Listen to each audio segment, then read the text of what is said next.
Are you a C Sharp or a .NET developer and you want to create AI models with Azure?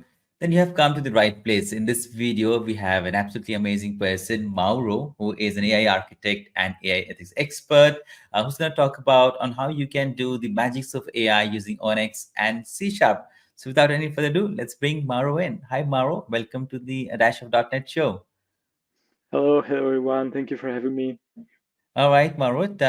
I see you have a lot of cats in your background, so Yeah, that's really lovely. Marut, tell us where are you joining us today from? I'm from Turin, Italy. That's great. And what time is it? Sometime around evening? Oh, it's quite 5 p.m. All right. Okay. So, Maro, I won't take much of your time. I know everyone's really excited to learn what you're going to teach today. So, I'm going to add your screen to the screen. Everybody else can see it, and it's all you now.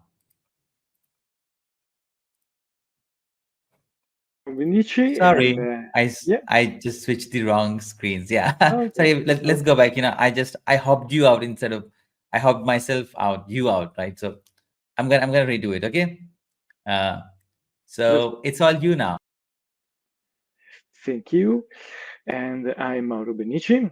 I'm from Italy, and I'm a developer. I've started working in .NET in 2001 with the Beta 1, and now I'm also a data scientist. I worked from CargoLex and I'm a .NET found member. Well, I'm here to explain you how we can use Azure and the AI parts as developer. What I mean,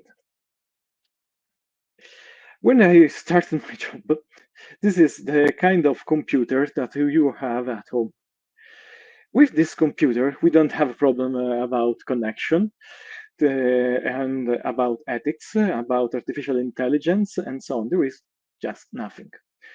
This computer is just a simple block that everything was inside it. Just the first version of this kind of computer worked like a box kit. They arrived the magnetic stripped cassette, then they arrived the flop disk, and they started moving to have internet. And my first way to work at office, just about data and developing, it was using flop disk, and it was using about CD-ROM. But everything, so the data, the software, the developer, and sometimes also the customers, were inside the company. There is no possibilities to move this data outside or to run this data outside. And also the software that we use is just completely related to the just the stack that we selected. If we want to work with Microsoft, we are on the Microsoft stack. We want to work with Sun, we was the Sun stack. And if we want to select just the data, we have to know the driver to talk with this kind of databases on file system. And this kind of operation and processes are not so far from data scientists, are just 7 years ago. So also we know that we have the internet, that we have the cloud, but because the data are very, very big and the calculation that needed are very, very strong, we are continue to work disconnected. Also, the first era of the cloud is just virtual machines. So we moved our machines to other providers and just to start to use like Azure, just a framework to use it. But the problem remains. We need a lot of power to elaborate data. And also this data, a lot of time are private. We cannot share. We cannot also move. Just imagine that on my first job, we have a lot of data to be elaborated to the cloud. We was not impossible to upload it. We have to put everything in hard disk and just send by post office this hard disk to the Azure data center. And sometimes we have to do also at this time. But when we move to the service online, something happens again. A lot of customers are just scared if they data are not private, it's okay, is another sense, or they arrive to have a hardware lock-in or vendor lock-in. If I create a system of machine learning or artificial intelligence on Azure, I will be able in the future to move to other cloud, or I have to retrain everything from scratch. Just imagine just a single retraining of a large language model like a GPT can cost millions of dollars, just a retraining.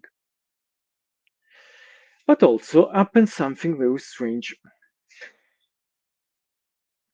There arrived a lot of AI models and frameworks.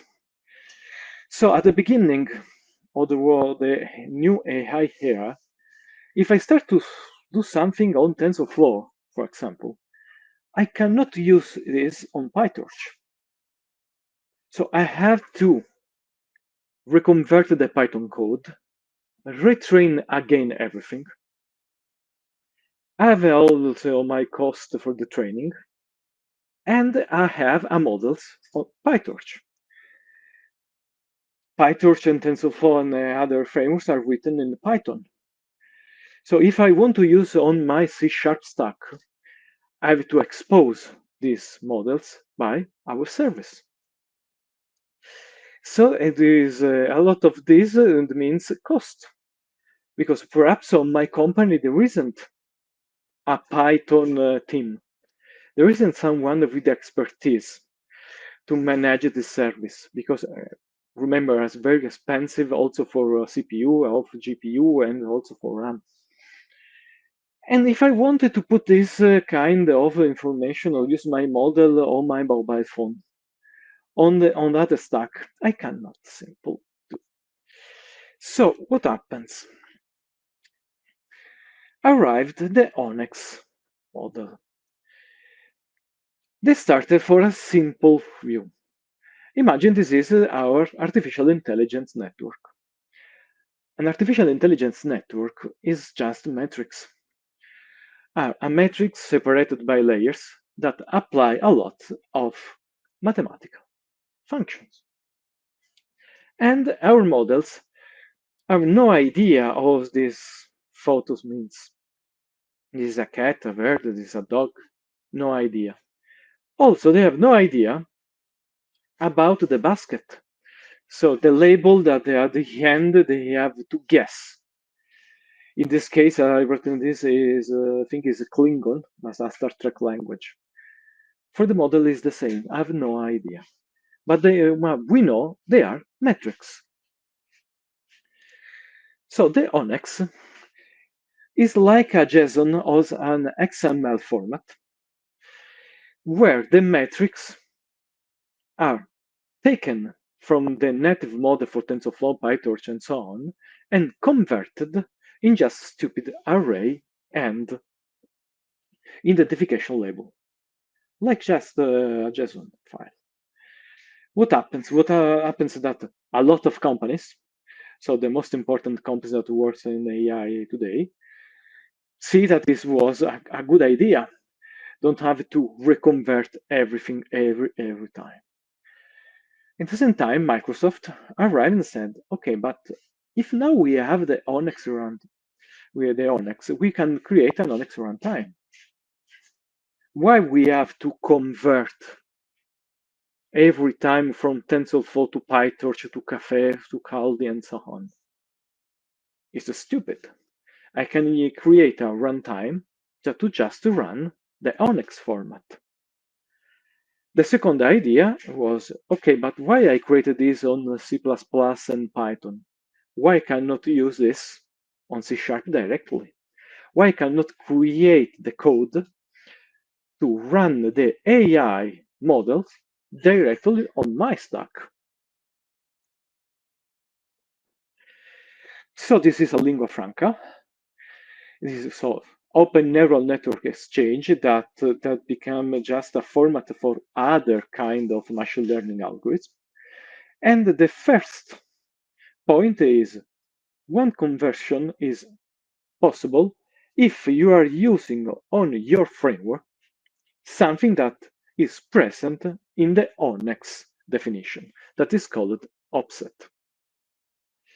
So when we work with data scientists, the idea is, okay, you are creating a lot of models to identify people, to write text, to classify an image.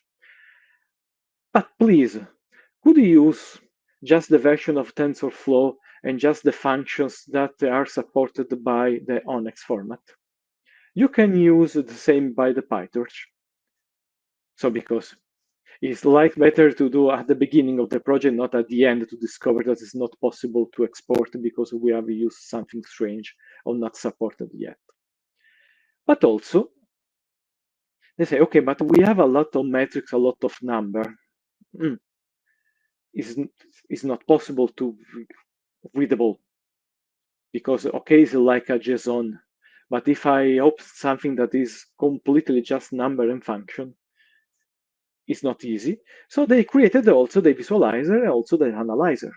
So something to view where is composed my neural network, or just to analyze, is it possible also to optimize my network. Because if I know that something, I have a lot of parameters, and these parameters are not used, or just very few times used, or there is something that is converted in a way that is could be mathematically improved, they can suggest us to do this. Like a compiler. We don't know what the compiler do every time. So my compilers do a lot of things because they compile JavaScript to C# for platform for Android. We just select something and the job is done. So they apply the same idea. For example, this is a vision of a kind of ONNX model. I have no idea of what this means because there is a scale, there is an X, there is some values. Not easy to see in this way, but easier to see in this way. And I can test and I will show you. So at the ONNX Runtime, this is a very old version of what the ONNX Runtime does. We see a better options at the end of the slides. And this is what's the first idea. I can select my platform, the API I want to use, the architecture I want to use, and the hardware acceleration if it is possible to be applied, and just run my ONNX model. The ONNX runtime, just at the end, this is just this, library, runtime, language, and hardware. So if we want to create another runtime or another optimization, we can just implement the interface of the ONNX and just create the runtime, and that's it. Obviously, we don't have to do this. We will use what Microsoft created for us as .NET developer. But this is the idea.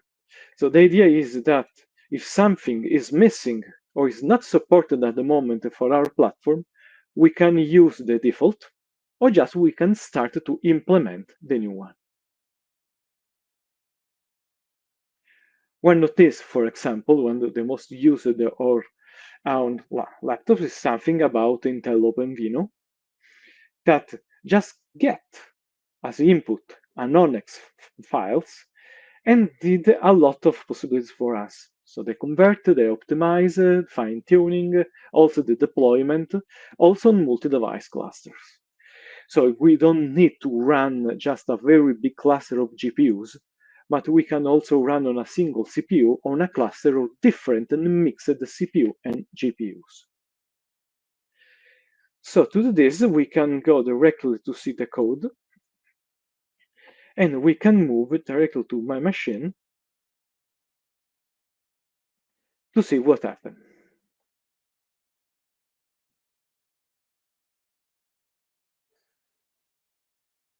Okay, just we can move here. Okay, so this is just our Azure AI Machine Learning Studio. And I want to create, as data scientist, my algorithms to classify flowers. The typical dataset when we start to learn machine learning is the iris. So this kind of flower. And this is what is called a dataset. That generally is like a comma separated value of values as input and just one output. So we put this kind of information to say when your sepal length, your sepal width, the petal length, the petal width are this one, we are looking at this kind of species. I will go very fast. You see, when this kind of value change, also the species change. Okay, this is my dataset. I have to study it. And I start to do something that the data scientists generally do. So import my TensorFlow. That's okay. I use other tool. I create computer instance with GPUs and other hardware that I needed just to do the training part. I select my framework and start to understand my dataset. I will go very fast in this part because we don't have to learn how to do this kind of elaboration, but it's just to understand that all the complex work about the data science part is just today did on Python. Also, when we want to use the automatic training also in Azure are on Python. On this case, I just use a notebook. So this notebook is possible just to move around another Python environment on other clouds. But if I just started to use something about Azure, I have to stay in Azure. I can just expose with web service, but I have to stay here. So Azure, also for this kind, put us the possibility to export a model on ONNX. But if we are using other clouds or we are using just custom notebooks, we can do the same using, for this case, for example, from Microsoft, this kind of project. So I can use the ONNX tensor for ONNX. That is just a simple converter. I can run this kind of code and say, okay, I have my model. My model is working. I trained it, it's in Python. I want to transform it on ONNX. Okay, I run this kind of code. Okay, now it's ONNX. On PyTorch is easier because the ONNX export is inside the framework. But now we can think that the work about the data scientist team is done. Okay, you are a C# developer, and now this is your ONNX model. What is the problem? Also, we have to understand what is the ONNX. And previously, also when they create for us the web service, they have to just to create a lot of documentation. Because as a developer, we want to know how we have to call this kind of models. What is the input format? What is the output format? With the ONNX runtime, this is a kind of output we can see. So we have the sequential.onx file. We can select everything on this just easy architecture. But the most important things for us as developer is that we can select the input. We can see what version of the ONNX, what version of the machine learning ONNX was used, what is the kind of product, and the name of the input, its format, and the outputs, in this case just once, a name of the output, and the format of the output. Okay, so we don't need the documentation. Easy. It will be good to have it, but it's not more necessary. Okay, now we have a file, and this file is possible to be opened, it's possible to be explored, and we have the inputs and the outputs.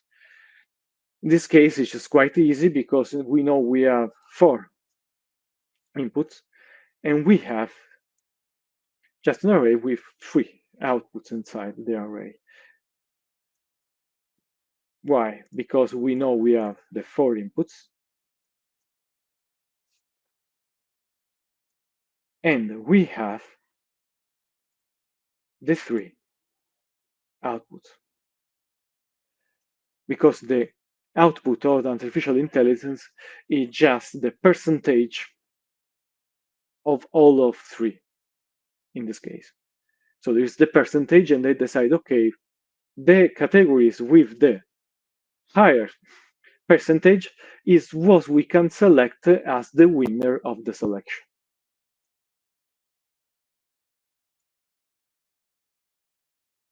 You say, oh, that's okay. Okay, I understand that now we have the ONNX. Then the ONNX have this information about the input and the output, that I can export everything directly from the Azure, or can I just ask my data scientist team to provide this for me, or just I can download this from Hugging Face, for example. But now I'm a C# developer. What is the job I have to complete?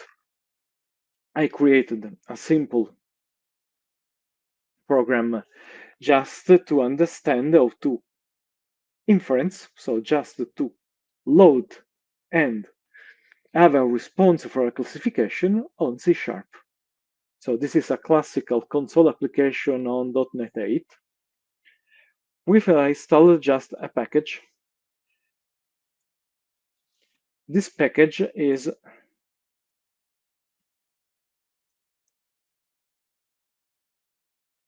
the Microsoft Machine Learning ONNX Runtime. I installed this. Automatically is installed the numerous tensors. Tensors is you can consider a way to say kind of metrics for machine learning user. And just I can start.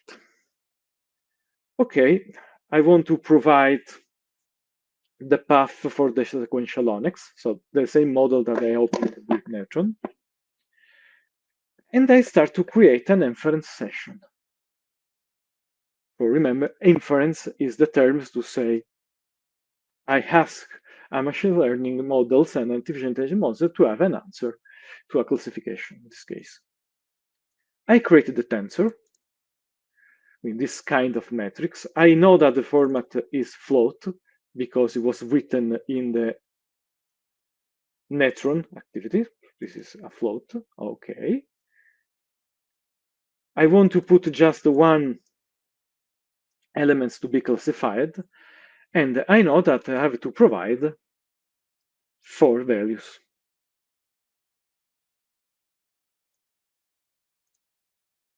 Also, we can larger, it's easier to for you. Okay, this is my first input, second, and so on. And okay, now I have my input. I create a list of the ONNX value. I want to create for my tensor. The name of the input was input with a lot of imagination. The input tensor, and just run it. So see, the same way to say, oh, like ChatGPT, I read something and just press enter. On this way, I asked my machine learning algorithm to say, starting from these inputs, what is the output? I just read the first output. I convert this back as float. I transform in an array and just want to get them ordered by the max value. If I just go run mode, So now I'm just reading in memory the model. So now there is a lot of information. What is kind of metadata, what is the value, what is the dimension.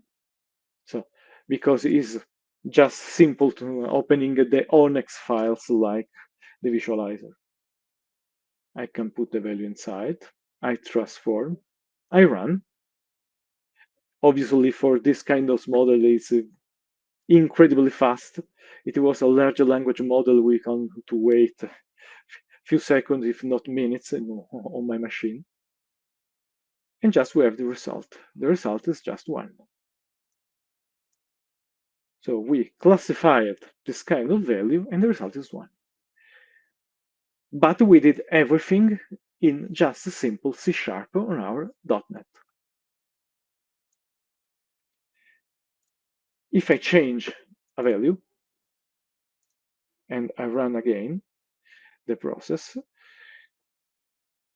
okay, I'm reading, they compiled, something changed. The result changed. So the classification answered me that the output is not the array number 1, but is the array number 2. In this case, it means that it was the Setosa version on the first run and the versicolor at the second run. So we don't need anymore the Python models. We don't need to expose the Python with web service.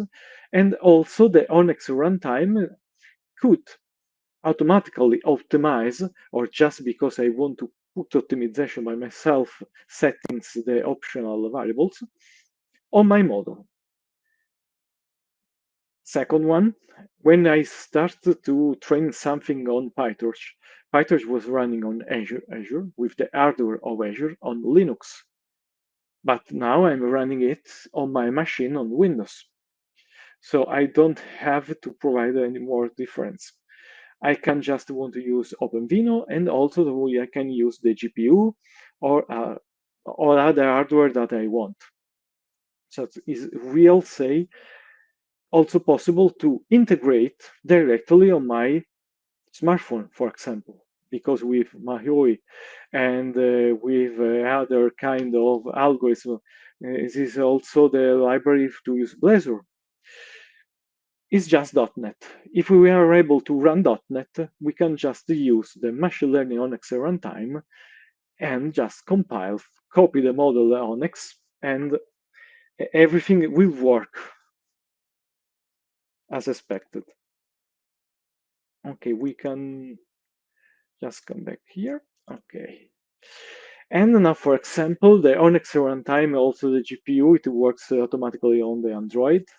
It's also possible to use the Samsung optimization. It's possible to use the XenPack for Huawei and the CoreML for Apple. And the ARM CPU device also for Intel with OpenVINO. And just to understand how this is changed for the first version of the ONNX runtime stable that we see on the previous slide, this is the current ONNX runtime support.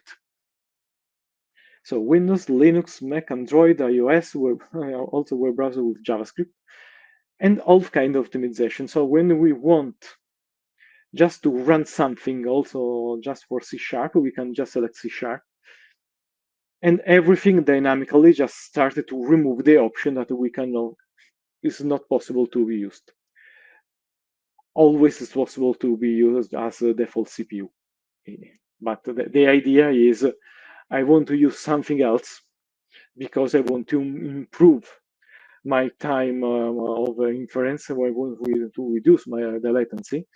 But also I want that my data science team is just free to use what they want. So a lot of GPUs, for example, of the hardware that they have now, so of the Azure platforms, and sometimes also the beta version of algorithms that that I did from the last 1 year with OpenAI, for example. But as a C Sharp developer, that's no problem. If my customer just send for me, okay, I want to use directly this on premise, I want to use this on device, I want to use on my cloud, oh, that's okay. No problem. We can use the web service. No, I don't want to use the web service. Okay. You can want directly to include on your software. I want to. Okay. Now we have the possibilities to do this. And at the end, just remember that also it is possible to use the ONNX Runtime also just for training. Not for everything, but also it's possible for few projects just to start the training on ONNX Runtime. So we don't have every time to pass to the Python. And I think that's all. If there is some question, you can just provide a QR code also for my LinkedIn account, so we can just connect. And I think a lot of ONNX runtimes just are on our device, because a lot of just for smartphone and the other devices just started to answer to a lot of our questions, or to classify or to tag our photos, for example, without using the connection of the internet. That was really great, Mauro. We have not had many sessions on our platform around ONX, so I believe it was relatively very, very new. My quick question to you is, as Yeah, I was sitting behind the scenes and I was trying to learn, whenever you try to learn something new, working with AI and Azure, working with AI on Azure is a piece of cake now. But when you bring things like ONX, it kind of becomes a little more challenging, right? Although you can do a lot of stuff, but it becomes kind of more challenging. So is there any pitfalls people can avoid, or maybe some of the tips you would like to give people who are getting started with it? Let's say instead of doing this, you can do that. Maybe look at some of the resources. Anything around that part? Because you really covered the entire session very nicely. I'm just trying if there's any pitfall one could avoid. yeah, because let's imagine that at the moment when you decide I want to use the Azure, Yeah. they have a lot of things that is automatically done, so just with a wizard, and other things that they have to use a lot of code written in Python. The idea of the ONNX is also in Azure that when you use this kind of information, also in Azure there is just a button to say I want to export this on ONNX. Okay. So when I consider just who wanted to just approach the Azure, also there is the micro machine learning library. This is Hmm. just a library that we have inside just Visual Studio. We have a wizard presenter to classify our data. So we immediately we can say, okay, I wanted to use an artificial intelligence algorithm. I install the machine learning extension by Microsoft. I can just create my little algorithm on my machine. Hmm. And at the end, I hit the button just to publish it directly on the Azure. Okay. But I'm still doing it in Azure. Yeah. Exactly. So the elaboration is on Azure because obviously we need a lot of power and times, but Hmm. the elaboration of the first little step and the code is written also in C Sharp on my machine. Hmm. Okay. So it's easier to say, okay, this is my little chat GPT with 100, 200 dataset sentences, but obviously I have to run it with thousands of millions, so it doesn't work because, but Yeah. I can use also C Sharp. Yeah. So, but the big problem is, for example, when Microsoft released on December feature, so a large Hmm. language model that is a nano version, also is written in Python.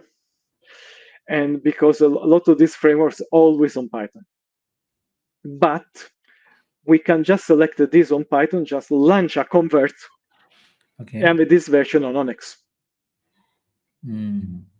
So we That's can load interesting. this, yeah, because we can load this on C Sharp Okay. and use the training version of the ONNX runtime, continue to training on our data, or just use it always on Visual Studio and C Sharp.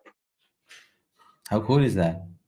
Because we don't have to say, okay, this is Python, but I cannot use it because I don't know Python, or I have to learn a Mhm. lot of things because I have to use the notebook on Python.